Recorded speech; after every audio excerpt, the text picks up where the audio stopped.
This is the Biz News Podcast, one-on-one conversations with experts in business and personal development. Can technology bridge the divide between the United States and other Western nations and the country of Iran? In this episode of Bizgnus Interviews, we hear from Afarin Bellisario, an American who grew up in Iran but got her doctorate from the Massachusetts Institute of Technology. She says her unique background places her squarely at the intersection of technology and society. Let's talk a little bit about your background. Would you tell our viewers and listeners, how did you end up in Massachusetts? Oh, well, it was the weather. Sorry, it's just my attempt at humor. Anyways, I started schooling in Iran, where I was born and raised, but I moved to the United States sort of midway through my undergraduate, and I went first to Brooklyn Poly, which is now part of NYU, but I always wanted to go to MIT. I actually wanted to go to MIT when I first started, when I was applying for schools. But I finally got myself into MIT, and I joined the brainiacs, so to speak. So, but yes. Now that is where I ended up in Massachusetts. Yes. Now you've received your PhD from MIT. Is that correct? That is correct. That's the degree that I got from MIT. And what was your study to achieve that degree? Okay, so I studied mechanical engineering with a specific, focus on diagnosing noise of diagnosing the problems from the sound and vibration signal. In this particular case, it was in a diesel engine. So, very hardcore engineering, mechanical engineering kind of thing. But I also, I was at one point, I worked very closely with Speech Lab at MIT, and we did natural language processing and that kind of thing. So I've done a little bit of everything in my studies. From your growing up in Iran, yes, based on what you know about what is happening in the Middle East now, and we are recording this at a time when there is an armed conflict between Israel and Hamas. yes. Would you, and a lot of suspicion, at least in the United States, that Iran is the dark force behind Hamas? Yes, I would say that is very true. I think that Iran, from when I was growing up and before then, there was always sort of a chasm between two sides of the country. There's one side that, like myself, are westernized in some sense. We're not westernized in a bad sense, but in terms of approaching life with more of a Western view of life. Obviously very proud of the culture we have come from, but certainly with a Western outlook, if you will. And there are certain part of the culture that's part of people who are sort of married to the traditions and want to live with traditions of Islamic traditions and things like that.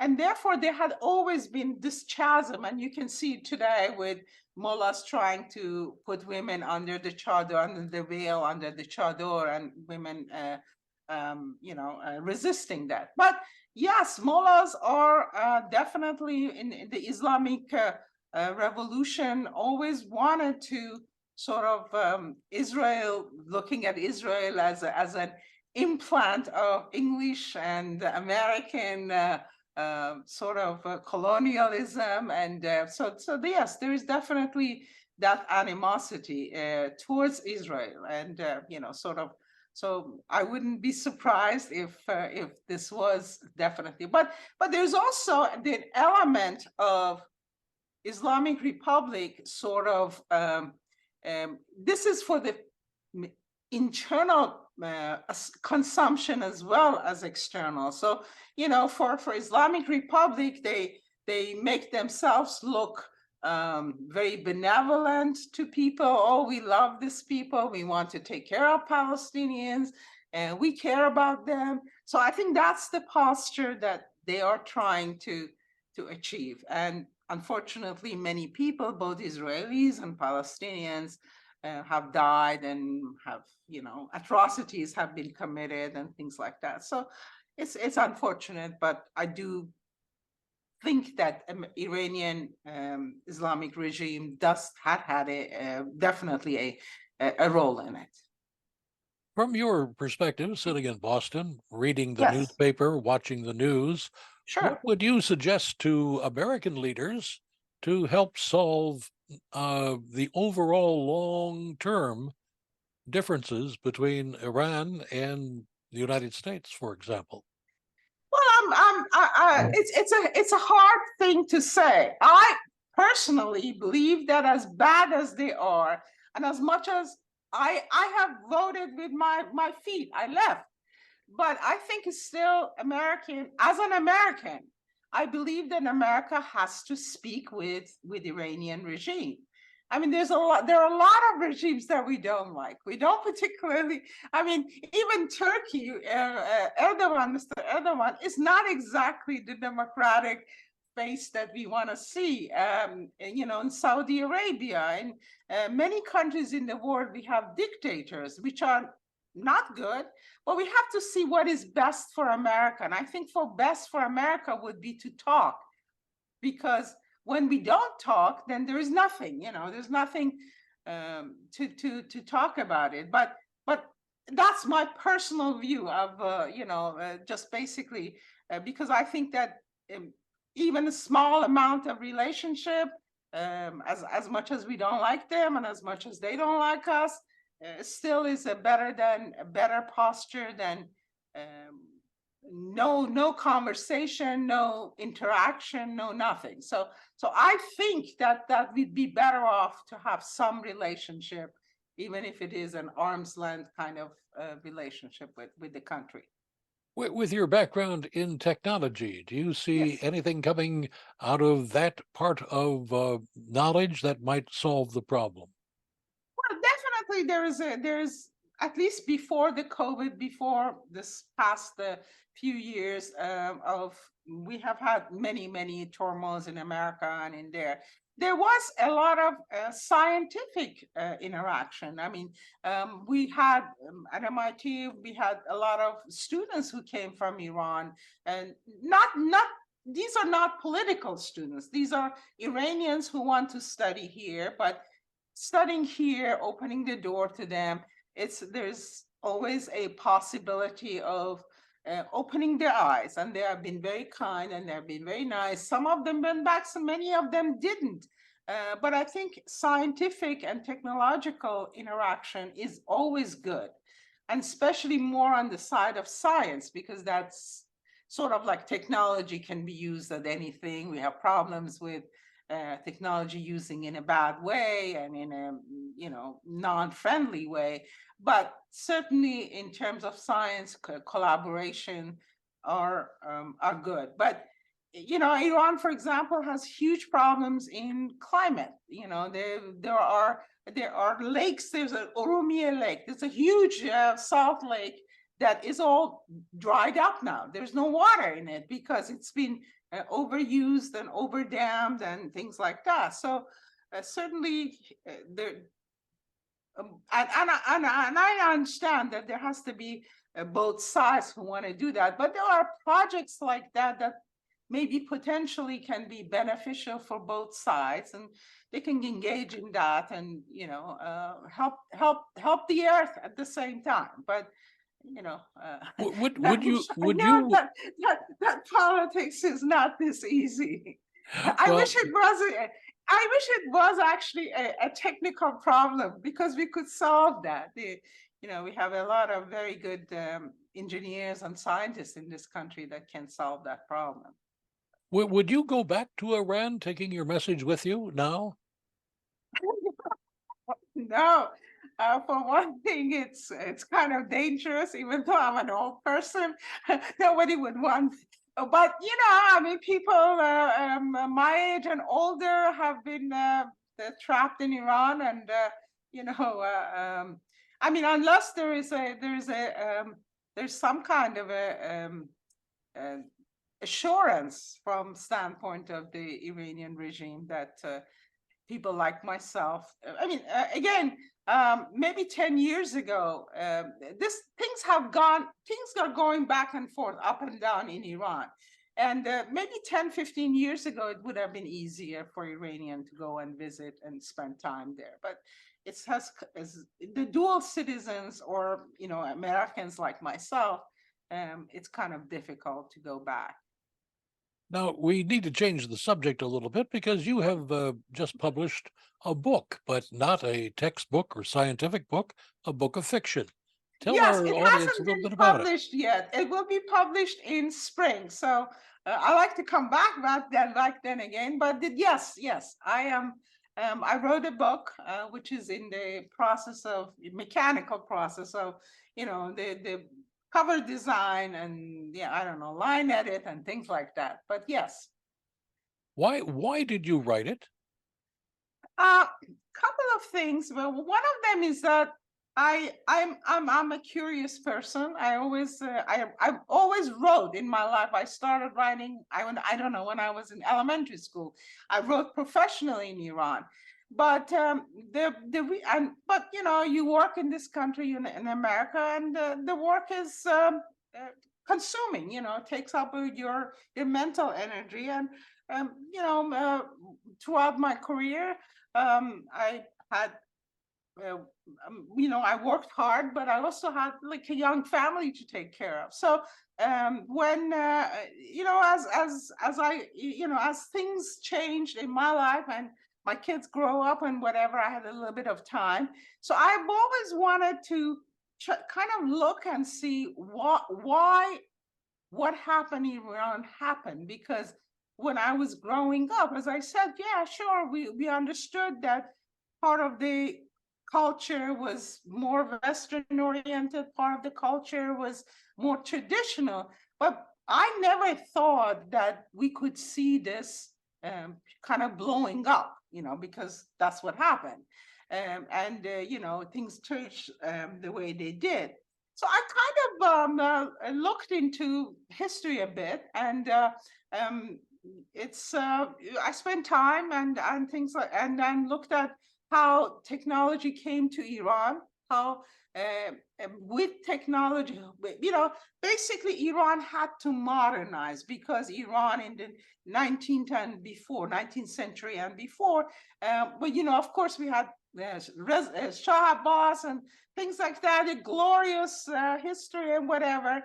But in the 19th century, 18th and 19th century, especially 19th century, Iran was still very backward country, and military wise, it was not able to defend itself, for example, against modernizing Russia or the British, who were in India. India was England, so to speak. So there was a thinking that we got to modernize. We got to modernize the army. We got to modernize the country. We got to bring in the technology. So they started sending students out, and they created, they brought in teachers, created some school, Adar al-Funun, which means the house of science. They created that. But with technology came also Western ideas, democracy. Then we had a constitutional revolution. After that, we had a parliament, and the parliament, we elected parliament, but again, all throughout especially the first 2 decades of the 20th century, it was very tumultuous time. There was a lot of different ideas at the same time. The colonial powers, Russia and England, were interfering with the country. Finally, the first Pahlavi regime, King Reza Shah, came to power, strong man. So he kind of like almost pushed the country towards modernity and westernized he, for example, banned chador, and he brought in the girls. But it's sort of, when you push something, as good as it was for part of the population, obviously, women like that, they wanted to do things, but it also, it's a breakage, it's not just a process of getting things slowly into a culture. And therefore there was, it's just sort of like pulling on a string, and at some point it breaks, and it did break. So that's how I kind of thought about that. So then, obviously everybody, all of us, we want to communicate. I thought about, communicating through a nonfiction.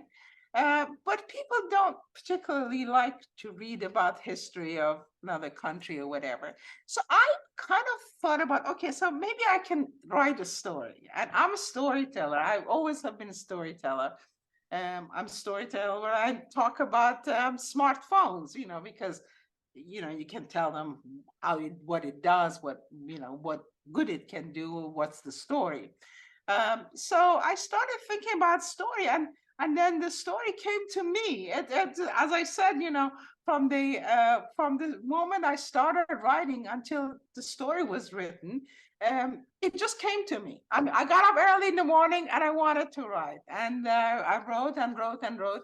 I'm not a professional fiction writer, so after I wrote it first time, and I showed it to some friends and family, and then they liked it. This story was interesting, but it had lots of problems, obviously. So I had the editors, and I had the people who mentored me in terms of writing the book and things like that. So the book changed in terms of, I don't know, character development and stuff that you know as well as I do. But the core never changed. The core was whatever it was. And the story of Gohar, which is my character, my main character, is a young woman, and so she's when the story starts, she lives in a very small desert town in the central Iran, but she's different from other girls. Other girls, she's educated, for one thing. She can read and write, whereas 99.9% of women in Iran couldn't read and write. And she had all these big ideas of traveling and seeing the world and everything else. But circumstances forces her to marry someone who is 40 years older than her. And she kind of thinks, oh, this is it. I got to make the best of it. But then again, fate brings her to Tehran, and she had a chance to join the movements to modernize the country and to democratize the country. And in the process, she also falls in love with somebody who's not her husband. So there's the romance, and then there's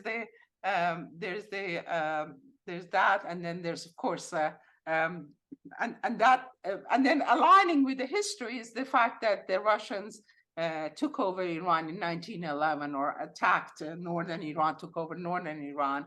And that's also kind of parallels what we have today. So the whole thing is that the whole impetus for me to write was not only to write about that era in Iranian history, but the fact that it is very relevant today. And it's relevant today for multiple reasons. One of them is that, of course, as we talked about it, what is happening today in Israel and in Palestine didn't start on October 7th, didn't start in 2014. It started long before that. So if we don't have a context to look at it, there's nothing that we can do. So the same thing with Iran. You look at Iran as it is today, and if you don't know the history and what brought them to this point, then we can't put a Band-Aid on and say, oh, let's go talk to Mullah. We have, in order to talk to Mullah, we got to understand what is behind the ideology that brought them there, and why is it that they are doing what they're doing to play to their domestic audience, more than anything else. I think that's what they're doing. They're playing to the portion of the people who are who their audience. So if one of these ladies, for example, goes out and says, I want to be an American, I mean, because that's okay, America is the beacon, is the holder of, it's a symbol of freedom, personal freedom, certainly. But the mullahs can say, okay, well, Americans don't care about you and people like you and whatever. So it's to shut up the internal dissent, if you will, and make the internal dissent look horrible. So, okay, now these people are dying and America is sending guns to kill them. So how can you even think about that's something that Hamas did, which was very, very atrocious and bad. We kind of made that, so we sort of, I mean, all of these things are playing to the domestic audience for the mullah. So if we don't understand that, we can't solve the problems of today. So that's part of the reason that I think the story is very relevant today. The other impetus for me that I think was very relevant today is the fact that we in America are also pulling apart. And we are pulling apart because some of us are in the bleeding edge of technology, if you will, that we are playing with artificial intelligence and this and that and the other, and that some of us are not. And there's nothing wrong with the two sides. We are different, but there's a lot more that we have in common. We can go and watch a football game together. We can watch a baseball together. We can still cheer at, I don't know, Beyonce, or, instead of looking at what binds us, and more than anything else is the Constitution of the United States.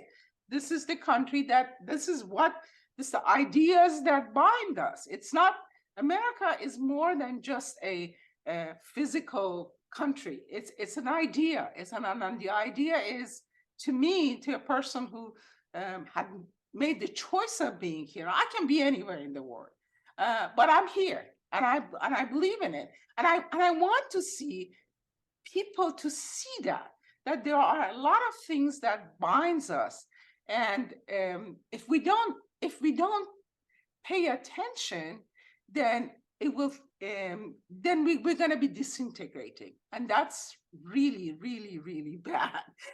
I mean, that's catastrophic, so to speak. So I think that I wrote the story. Again, hopefully people will read it for the enjoyment of it, but I also want people to think about, how does that story relates to today? Not only to what's happening in the Middle East, but what's happening, I don't know, down the street in Boston, or in wherever the person is. So I think it's just sort of my sort of attempts to say, let's hold our hands to other people who may not look like us, who may not have may have a lot of different things, but we all share a certain value, and I think that's a long way to say why I wrote what I wrote.